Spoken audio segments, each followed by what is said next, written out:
17 മാസത്തെ പെൻഷനും മറ്റ് ആനുകൂല്യങ്ങളും വിതരണം ചെയ്യുക, പിൻവാതിൽ നിയമനം സ്ഥിരപ്പെടുത്താനുള്ള നീക്കം ഉപേക്ഷിക്കുക തുടങ്ങിയ ആവശ്യങ്ങൾ ഉന്നയിച്ച് പ്രതിഷേധ മാർച്ചും ധർണയും സംഘടിപ്പിച്ചു.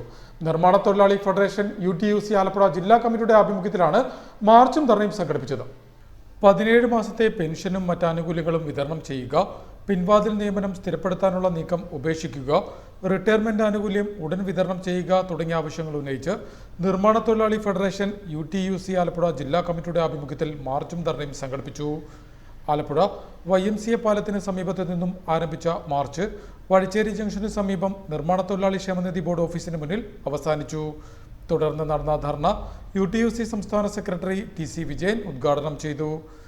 കേരളത്തിലെ മാത്രമല്ല ഇന്ത്യയിലെ തന്നെ ഏറ്റവും വലിയ ക്ഷേമനിധി ആകേണ്ട ഒന്നാണ് നിർമ്മാണ തൊഴിലാളി ക്ഷേമനിധി. അനിൽ പറഞ്ഞത് ശരിയാണ്. ഞാൻ ഗവൺമെന്റ് സെക്രട്ടേറിയറ്റിൽ പ്രൈവറ്റ് സെക്രട്ടറി ആയിരുന്ന ആളാണ്.